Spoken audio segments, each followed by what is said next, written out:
es un del endocardio. Recuerden que el endocardio es la superficie que va a revestir o va a tapizar toda la superficie interna del corazón y también de los grandes vasos. Y obviamente las válvulas cardíacas, que es la que más, con mayor frecuencia se afecta. La etiología básicamente es bacteriana, el 90% es bacteriano, pero puede ser también, como ya les mencionaba, de origen fúngico. Si bien es cierto la incidencia no es tan frecuente, pero sí tiene alta morbilidad y mortalidad, de ahí la importancia. ¿Okay? Entonces, el diagnóstico debe ser temprano, por lo tanto, para evitar complicaciones graves sobre todo, y en algunas ocasiones estas complicaciones pueden comprometer otros órganos, como es el sistema nervioso central, a veces los riñones, cuando embolizan estas vegetaciones que se forman por la endocarditis. Como ya les mencionaba, la prevalencia y la incidencia son bajas, pero la mortalidad, miren ustedes, la mortalidad intrahospitalaria es alta, el 100% de los pacientes antes de la era preantibiótica, actualmente es el 25%, es decir, hace 50, 60 años antes de que tengamos antibióticos importantes, la mortalidad era alta, casi al 100%.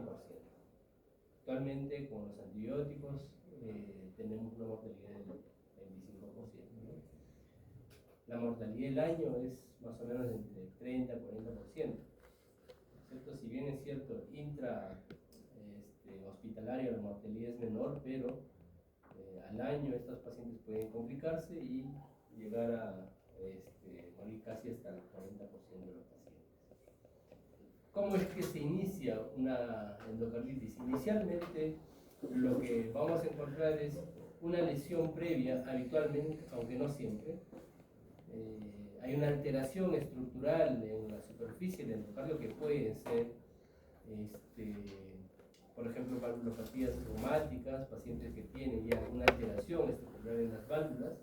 Estos predisponen a un flujo turbulento y ese flujo turbulento genera pues daño en la superficie, y si en algún momento de esta alteración, justo en ese momento puede haber una bacteriemia, ya sea por una amigdalitis, por una infección cutánea o cualquier otra infección, puede colonizar estas estructuras dañadas y finalmente producir una endocarditis, ¿no? Entonces, en orden, hay una lesión del endocardio. Ya saben ustedes, cuando hay una exposición de la región subendotelial, va a haber depósito de fibrina, fibronectina, plaquetas. Todo eso va a generar un caldo de cultivo para que las bacterias se puedan asentar. Entonces, inicialmente hay una endocarditis trombótica no bacteriana, pero después, si tiene la mala suerte el paciente, en ese momento hay bacteriemia por alguna infección, pues va a generar la endocarditis, ¿no? Entonces, ¿cuáles son las causas habituales? Como ya les mencionaba, infecciones de la cavidad oral, infecciones genitourinarias, puede haber infecciones cutáneas, a veces infecciones pulmonares, y estos pueden producir bacteriemia y finalmente colonizar la superficie endotelial dañada. Inicialmente va a haber una adhesión de las bacterias a la endocarditis trombótica no bacteriana que fue inicialmente, y luego al colonizar forman pues las famosas vegetaciones, ¿no? Que es un cúmulo de bacterias más plaquetas, fibrina, detritus, etcétera, que eso va creciendo, se va acumulando y puede formar émbolos que finalmente pueden migrar, y habitualmente cuando los émbolos migran se van hacia el sistema nervioso central, ¿cierto? Porque el callado aórtico va a dar ramas principalmente al tronco brachiocefálico, sobre todo a la carótida, por lo tanto, como son las primeras ramas, obviamente se va a ir al sistema nervioso. Entonces, con respecto a la clasificación, se puede clasificar en aguda cuando el tiempo más o menos de los signos y síntomas es menos de un mes, habitualmente esto puede ser Staphylococcus aureus. Subaguda de 1 a 3 meses, mayor frecuencia son los estreptococos, y finalmente crónica cuando son más de 6 meses, ¿no? Ahora, como ya les mencionaba, otro factor predisponente son los dispositivos, como son las prótesis valvulares, ya sean prótesis aórticas, prótesis mitrales. Entonces, cuando las prótesis se pusieron antes de los 12 meses de la aparición de los síntomas, habitualmente el germen son los mismos de la válvula nativa, es decir, estafilococos y estreptococos. Y tardía se habla de más de 12 meses. También va a predominar sobre todo estafilococos, ¿no? Entonces, otros dispositivos como los marcapasos y desfibriladores también pueden estar presentes. ¿Cuáles son los signos y síntomas más frecuentes?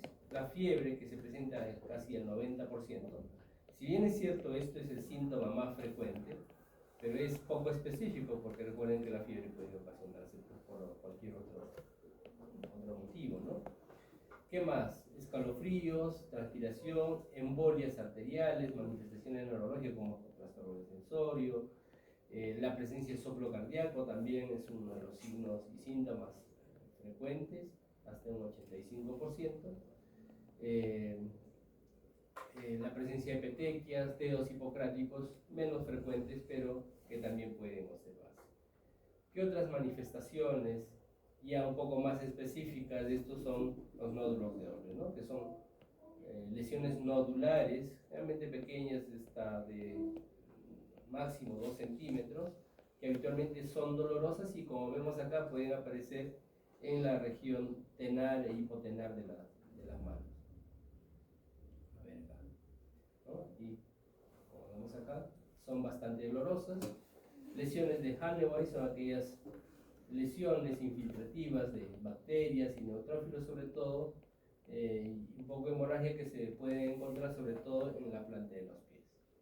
Y las manchas de Roth, que eso nosotros observamos sobre todo en el estudio de fondo de ojo, que son lesiones retinianas, habitualmente son lesiones ovales y pálidas, rodeadas de una hemorragia, y suelen localizarse pues cerca del disco óptico, ¿no?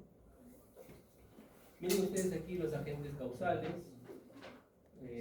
básicamente estafilococos y estreptococos, pero aquí hay que diferenciar entre válvula nativa y dispositivos intranucleares.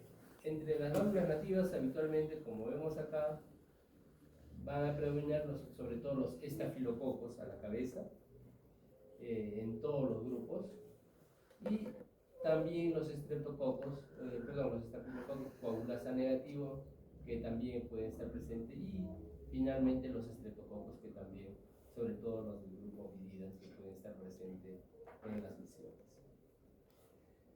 Con respecto al diagnóstico, bueno, aquí tenemos los criterios de Duke.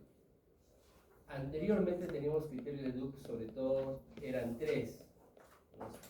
Todavía ustedes recuerdan, de repente en algún momento vieron esto, que eran los criterios clínicos, que era sobre todo soplo cardíaco, el otro que era bacteriológico, con un hemocultivo, y finalmente ecocardiograma, presencia de vegetaciones. Esos eran los criterios de Duke. Actualmente el soplo ha sido reemplazado sobre todo por exámenes auxiliares como el ecocardiograma, la tomografía, más que solamente auscultar clínicamente el soplo. Porque resulta que a veces el paciente tenía soplo por algún otro motivo y se le catalogaba pues como endocarditis. Entonces, la poca especificidad ha hecho de que se cambie esos criterios, y el soplo cardíaco así clínicamente es un criterio, pero es un criterio menor. Entonces, ¿cuáles son los criterios mayores? El hemocultivo sigue siendo un criterio mayor, esto es de acuerdo a la última guía del 2023. Obviamente el determinar, el aislar microorganismos, obviamente eso es el objetivo del hemocultivo. Y las pruebas de imagen cardíaca, que es el otro de los criterios, que eso se puede hacer mediante ecocardiograma, con la presencia de vegetaciones, o presencia pues, de lesiones perivalvulares, periprotésicas, cuando el paciente tiene prótesis, y Y las otras técnicas de imagen como son la tomografía cardíaca, otra técnica que es la tomografía también por emisión de positrones, y con un marcador que es el 18-fluorodesoxiglucosa, que es un marcador que nos sirve para determinar dónde están las lesiones, como vamos a ver en las imágenes posteriores. Los criterios menores, tenemos pues los criterios que ya acabamos de ver, los nódulos de Ohles, las manchas de Roth, etcétera, que nosotros podemos ver, igualmente la fiebre, escalofríos, son criterios menores, ¿no?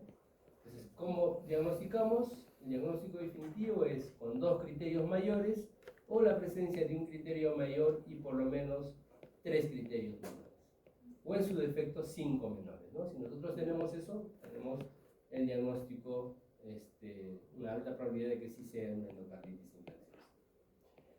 Si es que esto no fuera posible, solamente encontramos de repente un criterio mayor y 1 o 2 menores, no se descarta tampoco, entonces se pone como una endocarditis infecciosa probable. Entonces, en el transcurso de la hospitalización, se le puede hacer un nuevo ecocardiograma, habitualmente se hace a la semana, y cuando no tenemos una lesión tan característica, podemos pedir un ecocardiograma transesofágico, ¿no? Que es un examen, digamos, con mayor especificidad y sensibilidad que el eco transtorácico. ¿Okay?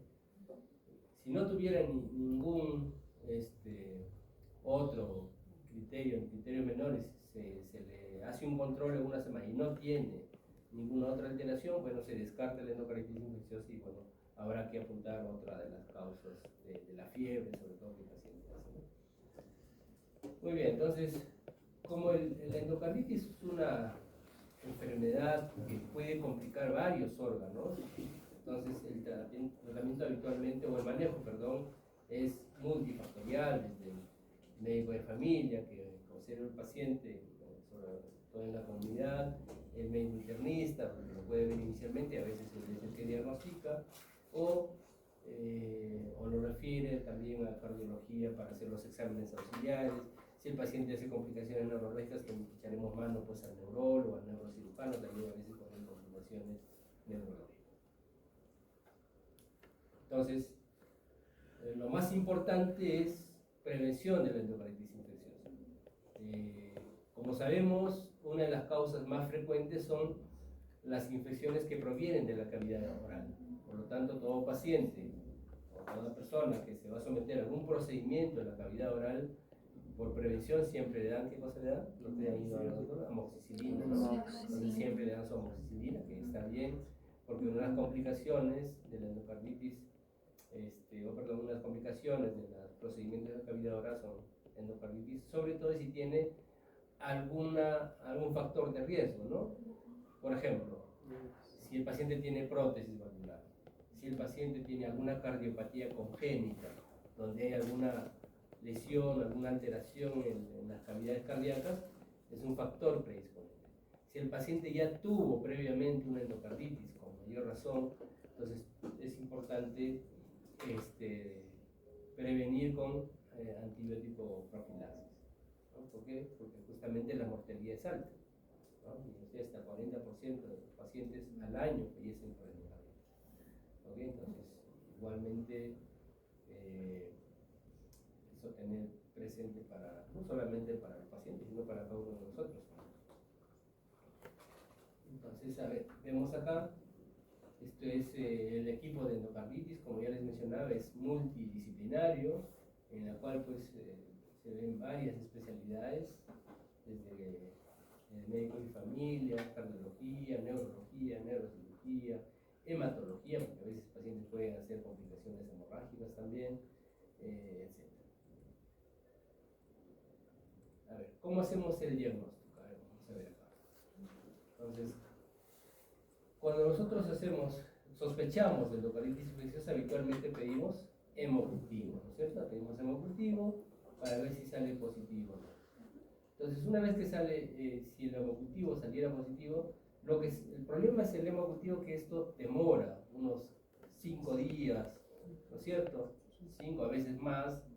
Entonces, hay una técnica que es el Malditov, no sé si han escuchado de esa técnica de Malditov. Ya, es una técnica en la cual nosotros previamente ya tenemos como un código de barras de cada una de las bacterias. Es una técnica en la cual nosotros podemos, es como tomar la huella digital de cada bacteria.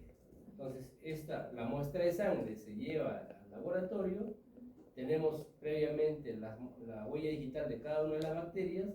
Si bien es cierto, no vemos directamente la bacteria, pero sí podemos evaluar las proteínas, la espectrometría que se tiene de cada una de las proteínas de las bacterias, y como vemos acá, tenemos este espectro, ¿no? Una imagen espectral de cada una de las bacterias. Entonces se hace una comparación de qué bacteria es. Entonces no estamos esperando que las bacterias todavía puedan crecer en el hemocultivo. Entonces eso nos da la ventaja del maldito y tomar el tratamiento farmacológico que corresponde, ¿no? De acuerdo al germen probado.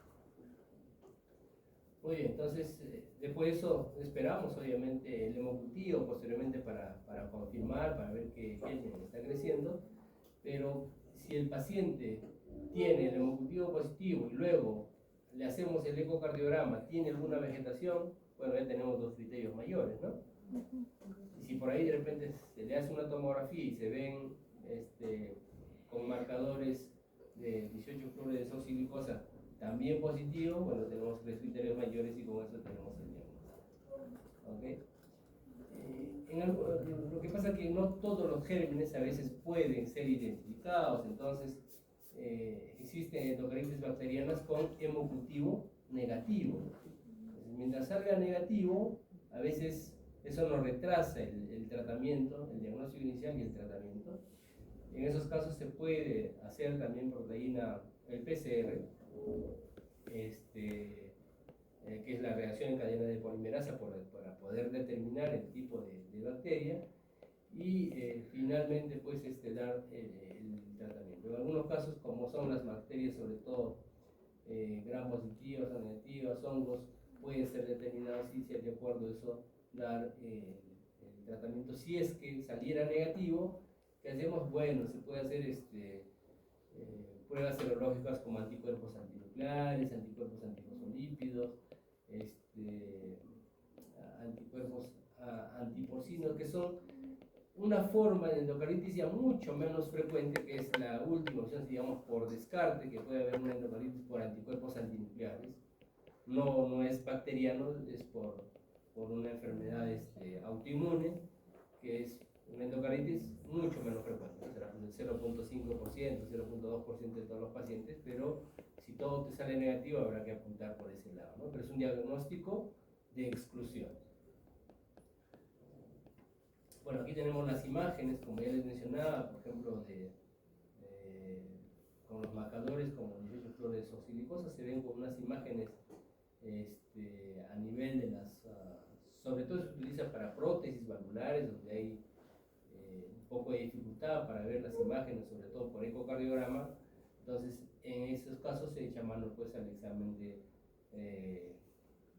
con un marcador de 18 fluoruro de desoxirribosa, que también se utiliza para cáncer, ¿no? Si ustedes han visto, se utiliza para cáncer también. Muy bien. A ver.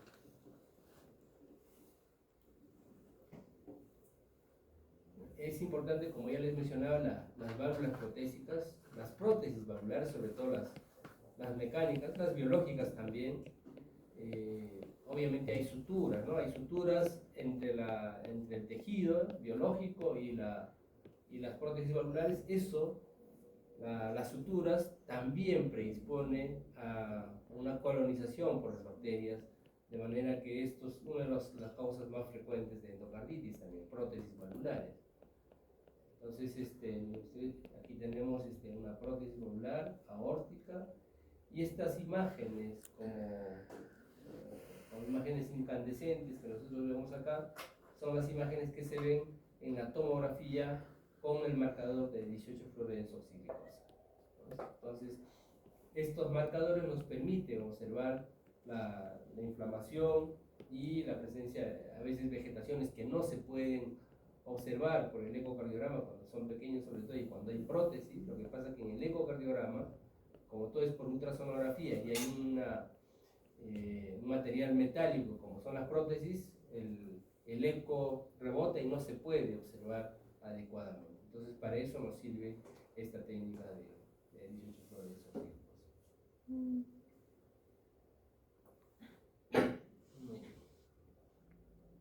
Muy bien, con respecto al tratamiento antibiótico, como estos gérmenes están en un lugar donde hay un caldo de cultivo, crecen de forma rápida y abundante, entonces habitualmente el tratamiento antibiótico es por largos periodos, generalmente de 4 a 6 semanas. Generalmente cuando son prótesis el tratamiento es por 6 semanas. Cuando es afección de válvula biológica, una válvula nativa, es por 4 semanas.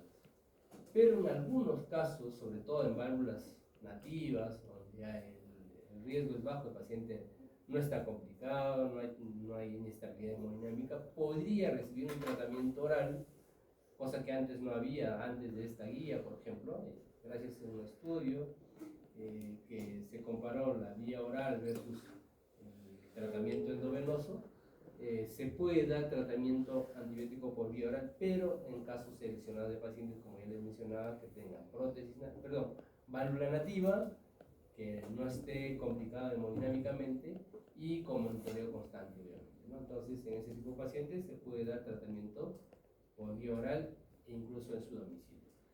Porque todos estos pacientes, en general, casi todos los pacientes, sí el tratamiento es endovenoso y hospitalizado por su alta mortalidad. Entonces, ¿qué medicamento damos? Básicamente, el tratamiento va a ser a base de penicilina y cefalosporina, ¿no? O bien damos penicilina G, amoxicilina o ceftriaxona, y en algunos casos se puede agregar gentamicina, ¿no? Gentamicina, que es el antibiótico que habitualmente se combina con las penicilinas. En el caso de que sea alérgico a los beta-lactámicos, podemos dar vancomicina. Entonces se da 4 semanas en válvulas nativas, se da 4 semanas de tratamiento con penicilina y 2 semanas de gentamicina, ¿correcto? Esto es en válvulas nativas. Cuando hay válvulas protésicas, miren ustedes, el tratamiento es de 6 semanas, ¿correcto? El tratamiento es mucho más largo. ¿Por qué? Porque hay un caldo de cultivo, sobre todo en las suturas de las prótesis, ya sea mecánicas o biológicas, que predispone a que el germen esté mucho más tiempo, y sea más difícil de poder combatir. En el caso de estafilococos, el tratamiento igualmente puede ser de 4 o 6 semanas en válvulas nativas. En este caso, pues sí damos la clorpromazina o cefazolina, que son básicamente gérmenes que van a actuar sobre los estafilococos, o daptomicina, ceftarolina o fosfomicina también en algunos casos, ¿no? Pero habitualmente se dan pues solamente clorpromazina o cefazolina, que son los más frecuentes. Y en el caso de que sean resistentes a meticilina, bueno, sí habrá que reemplazar por vancomicina. En válvulas protésicas, igualmente damos antibióticos que cubran estafilococos asociados a gentamicina, ¿no? Y si son resistentes, vancomicina. Y como vemos acá, siempre en válvulas protésicas, 6 semanas de tratamiento, el más largo en válvulas protésicas. En el caso de enterococos, que son menos frecuentes, igualmente el tratamiento es de 6 semanas, ya sea estas en válvula nativa o protésica, el tratamiento sí es por 6 semanas. Amoxim o ceftriaxona, amoxim o amoxim magenta, y en caso de válvulas protésicas igualmente, pero el tratamiento, como ya les decía, es siempre por 6 semanas. En el caso de bacterias gram negativas, en válvula nativa el tratamiento igualmente por 4 semanas en este caso, y válvula protésica sí 6 semanas, ¿correcto? Eso sí es una constante, válvula protésica siempre 6 semanas.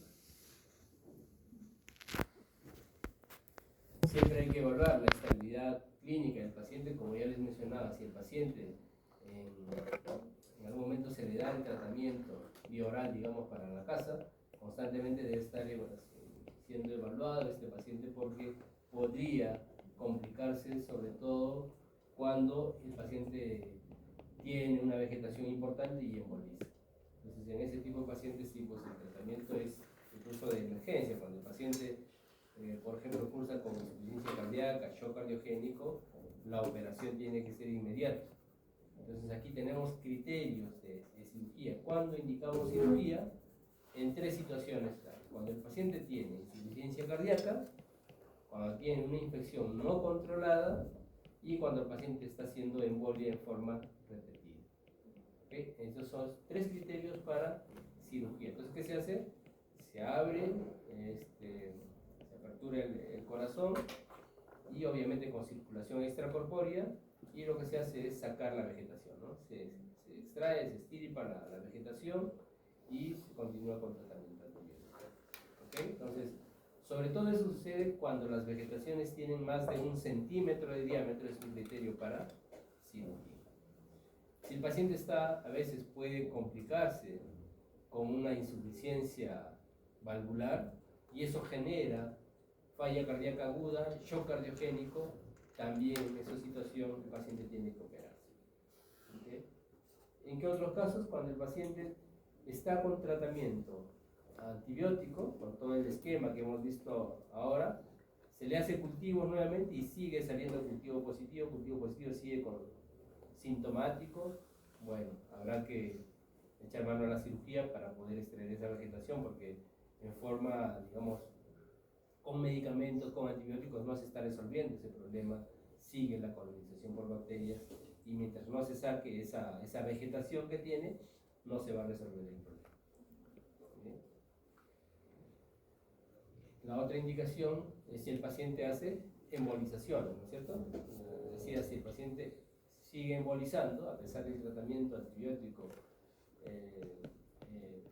fragmentos de esa vegetación se desprenden y van hacia el cerebro, entonces habrá que ir igualmente para la cirugía, ¿no? Entonces se hace habitualmente cirugía de emergencia las primeras 24 horas. Si el paciente todavía puede tolerar, de repente por una insuficiencia cardíaca que no es shock cardiogénico, una cirugía urgente de 48 a 72 horas, y la cirugía puede ser electiva si el paciente, pues, como hemos visto, tiene una vegetación más de 1 centímetro, pero no está con insuficiencia cardíaca alguna dicha cardíaca. ¿Y cuándo indicamos esto? Sobre todo cuando hay trastorno del sensor, cuando tienen un NIS más de 18, un Glasgow menos de 4, menor o igual a 4, el paciente está en esas condiciones, sí, pues habrá que operar, ¿no? Y si le hacemos una tomografía donde se observa un volumen de hemorragia aproximadamente de 30 mililitros asociado o un NIS de menos de 12, también habrá que operar con prontitud. Puede haber recidivas y reinfecciones, obviamente, como ya les mencionaba, hay que estar reevaluando a nuestro paciente, porque puede pasar de un estado estable a una situación de inestabilidad por shock o por embolizaciones y con alteración neurológica sobre todo. En el caso de endocarditis infecciosa asociada a dispositivos cardíacos, como por ejemplo como los DICE, desfibriladores automáticos implantables, marcapasos, etc. En esos casos, ¿qué se hace? Habitualmente estos gérmenes van a colonizar el marcapaso, el cable de marcapaso o el cable del desfibrilador. Entonces lo que hay que hacer es extraer todo el dispositivo. Lamentablemente se extrae el dispositivo, se ponen otros dispositivos nuevos, a veces epicárdicos, por otra vía, y sobre todo que sea lugares alejados, ¿no? Porque sucede que a veces pacientes que tienen marcapaso no hubo una buena asepsia o disepsia durante el procedimiento, y hace endocarditis asociada al marcapaso. Entonces, ¿qué sucede? Realmente el marcapaso se pone en el lado izquierdo, bueno, habrá que poner otro marcapaso transitorio en el lado derecho y se extrae todo el marcapaso que se había puesto o se había implantado inicialmente. Es decir, se culmina el tratamiento y bueno, se vuelve a reimplantar otro marcapaso, ¿no? Pero aún así, el riesgo de reinfección también siempre está latente. ¿Sí? Por eso que el tratamiento siempre es prolongado, 6 semanas, por lo menos en este tipo de pacientes con dispositivos de estimulación cardíaca. Muy bien, en realidad ha sido una clase corta. ¿Alguna pregunta, alguna duda que tengan? Creo que sí es todo. Bueno, aquí tenemos algunos dispositivos puesto en el hospital Moinavia, el hospital de Sicoco. Estos son el procedimiento de coronariografía, cateterismo cardíaco, ¿no? Aquí estamos inyectando la sustancia de contraste, igualmente acá, una vista paraesternal, perdón, una vista oblicua anterior derecha, donde observamos esta la arteria descendente anterior y esta es la circunfleja, ¿no? Y este es el implante marcapasos, ¿no? Entonces, viene aquí el marcapaso, sobre todo en la región subclavia izquierda, y aquí tenemos dispositivos, en este caso es un marcapaso bicameral, donde tenemos un cable en la aurícula derecha y el otro en la aurícula izquierda, ¿no? Entonces, esto pues no está exento de poder infectar y colonizar bacterias, por acá para poder ver los dispositivos que están propensos